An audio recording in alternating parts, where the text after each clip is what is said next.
I see the title, man. Let's get to it. We have been privileged Unc to bear reaction. witness to Well, a obviously, number you know of what I'm saying? legendary Check the playoff motherfucking runs by channel various name. immortals throughout the history of the NBA. I recently outlined the reasons as to why Kobe Bryant had the best one we have ever seen during the 2008 through 2010 NBA seasons. And Kobe Bryant I gotta has hold me been about subject that poll too. Yeah, man. I ain't gonna lie. You know what I'm saying? That's why I do the polls as well, man, to gain information. I seen a lot of the 95 Rockets in there, you know. For the I'm talking about the greatest playoff run. I did a poll on the channel. Shout out to you. to some of the most pathetic you know. and disgusting lies in NBA history, such as he was carried by Shaq to 3 finals, or he was an inefficient, team-destroying ball hog. These narratives, for whatever reason, continue to rise with more prevalence in various social media forums, but were originally fueled by the malicious fake news media in a desperate attempt to destroy Kobe Bryant's legacy. You probably said, We saw it talk while about he was the media actually update, playing, man. as he was robbed of various MVP awards, all for the glorification of the media darling self-proclaimed. That's not the first time I heard that. I heard Steve Nash won over Kobe one year. I think Kobe was the highly favored, I guess you could say, in the fans' perspective. But king, as throughout NBA history, there have been 6 players to finish top 5 in season-end MVP voting 10 times or more. Kareem Abdul-Jabbar had the most such seasons with 15. LeBron James has done it 14 times. Bill Russell did it 11 times. Michael Jordan had 10, and Will Chamberlain had 10. Oh yes, and Kobe Bryant did it 11 times. While Kareem, LeBron, Russell, Jordan, and Chamberlain all won the award at least 4 times each, Kobe Bryant was given only 1. For some additional context, Larry Bird and Magic Johnson were each given 3 MVPs of their 9 top 5 finishes, and Moses Malone won the award 3 times of his 5 top 5 finishes. Steph Curry, meanwhile, won the award 2 times in his 4 top 5 finishes, and Steve Nash won 2 league MVPs of his mere 3 top 5 finishes. Look, see, did Steve Nash? Let me ask this question: did Steve Nash, was both of Steve Nash's MVPs, was those supposed to be Kobe Bryant's MVPs? Basically, what I'm trying to say, like, did Kobe Bryant get snubbed? Both those One times? Of those years, by the way, was arguably the greatest scoring season ever put forth by one Kobe Bryant, while he was also named All-NBA Defense First Team. The fact the media hated Kobe Bryant and systematically tried to destroy his legacy is not speculation. It's not an opinion. It is an absolute and undeniable truth. The hatred and belittling tactics deployed by the media throughout Kobe's career fuel further fire to the lies percolating around Kobe to this day, including the narrative around that 2008 through 2010 finals run by Bryant. Kobe has been painted to have some kind of super team during those runs, despite having only one other. Who said that though? Like, come on, y'all. Like, you're not showing no proof of who said that. Nobody with any type of credibility had to say that. It had to be your average Joe in the comment section, you know, your average LeBron fan, you know. Come on, man. Like, you can't. Well, not your average. Well, maybe your average. Well, how was it? I don't know. I don't know the average LeBron fan. You know what I'm saying? I'm an objective LeBron fan. You know what I'm saying? Alright, I don't know. You know what I'm saying? All-star on the roster and being the only NBA player ever to win consecutive championships without. Definitions of what a super team is. That's not a super team, bro. Like, come on, bro. A top 75 all-time player.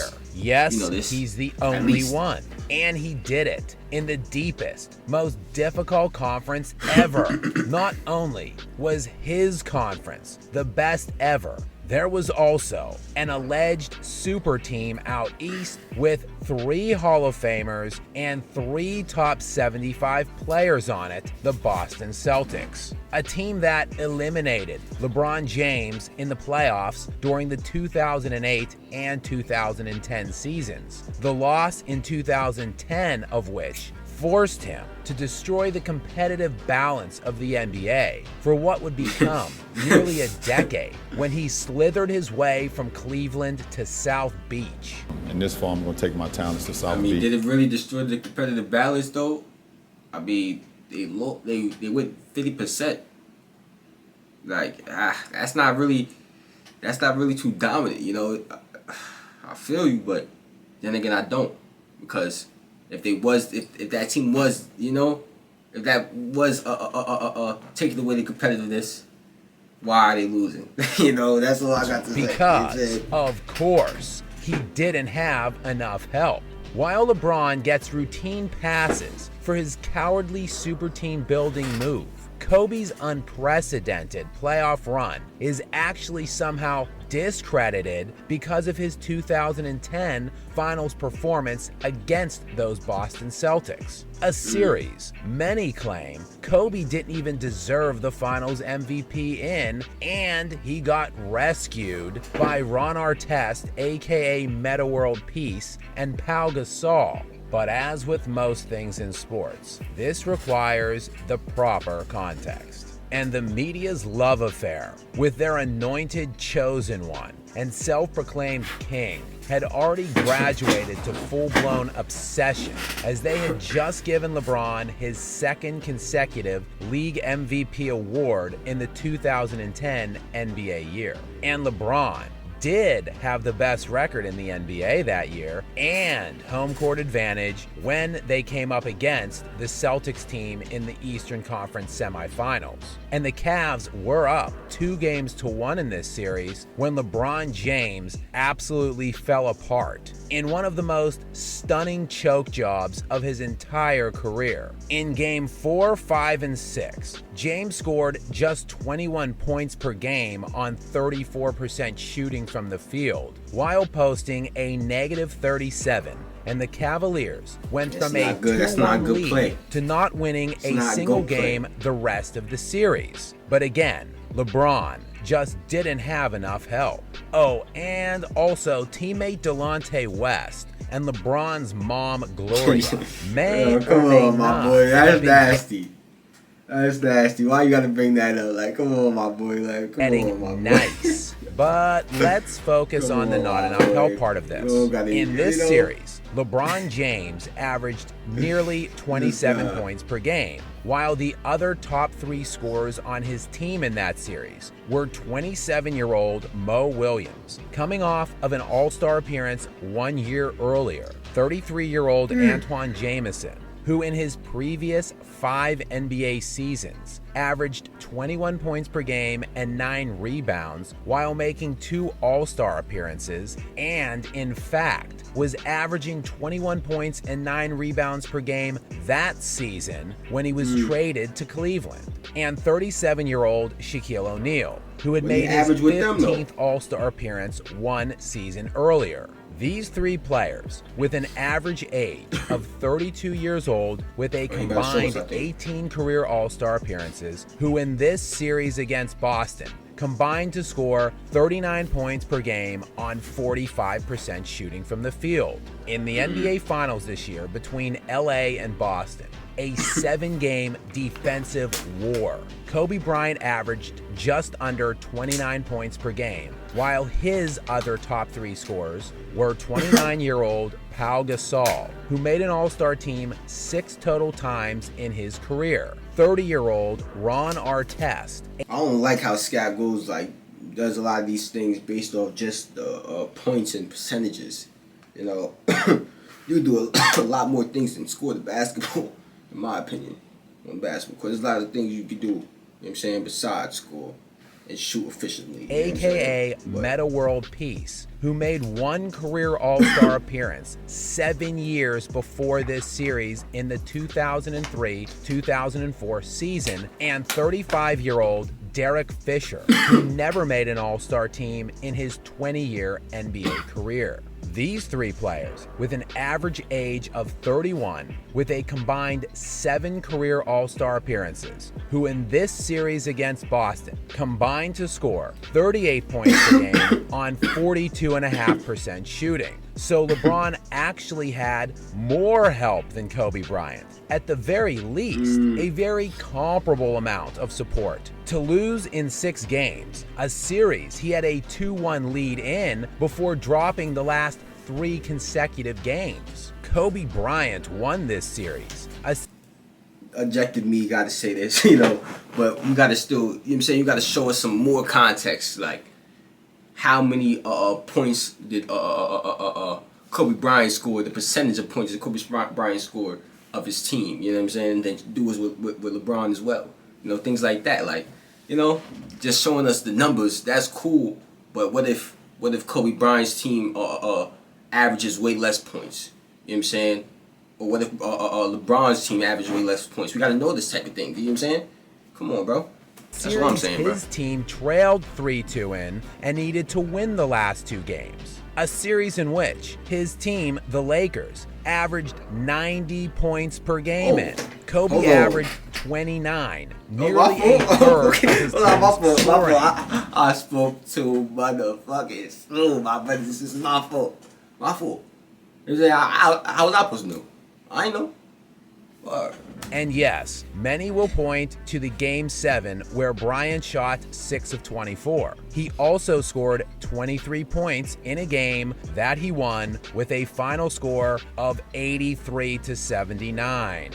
The Lakers shot just 32.5% as a team for that game. The Celtics scored only 79 points. Breaking news. No one shot the ball well. They actually played defense back then, kids. But Kobe Bryant, in typical Kobe Bryant fashion, found a way to win because he was a winner. He led both teams in scoring for that Game 7. He led both teams in fourth quarter points for that Game 7. For the series, Bryant averaged 29 points per game, 8 rebounds, 4 assists, and 2 steals in a series that, again, his team scored just 90 per game in. Kobe outscored all players in this series on both teams by at least 10 points, a feat LeBron James has equaled only one time in his 10 career finals appearances, which was the 2014 series against the San Antonio Spurs that he got absolutely smoked in, losing 4-1 in the most lopsided finals in NBA history in terms of total point differential. Kobe equaled this same. Well, you know what I'm saying? Look how you just said it. It was so lopsided, but you just said, like 4 minutes ago, he took away the competitiveness in the NBA. Obviously, he didn't, man. Obviously, he didn't. They beat shit down their leg, man. Like, how can you say he took away? I understand, but I don't. Because the proof is in the pudding. We seen it. Obviously, they're not that good. Or the team not that great. You know, like, same feat just the year earlier when he beat the Orlando Magic in the finals, and he is the only player in NBA history to outscore all other players by at least 10 points per game for an entire final series multiple times in their career, other than, you guessed it, Michael Jordan, who did it 3 times from 1991 to 1993. This series should be talked about as one of the greatest final series ever played, culminating the greatest playoff run in NBA history. Yet instead, it is painted in a negative light, while LeBron choking and vomiting all over himself in those same playoffs against that same team as the league MVP, with similar supporting casts, is routinely excused. Yes, the media gave LeBron more accolades. Yes, LeBron has padded stats in a vastly different system than Kobe played in, and in an increase. Come on, my boy. Now you're just trying to diminish everything he's done. You know what I'm saying? That's what I can't get with. I can't get with this, you know. You're trying to diminish everything Bron's done to big up Kobe now. Like, you made your point throughout the video. You was doing good, gang. Just end it off. You know, you don't got to start just saying, the media gave it to him. Obviously, the media gives all the awards out. So the media gave it to Jordan. The media gave it to him. I'm saying, come on, stop. Just stop, please. But y'all know what to do, man. Comment down below how you feel in the comments. Let me know all your feelings. You know what I'm saying? If you got any strong opinions about this, I'm out of here, man. Turn on post notifications. Like the video, comment, and subscribe. Click on the last one. Share the video with your peeps on social media platforms. I'm out of here, man.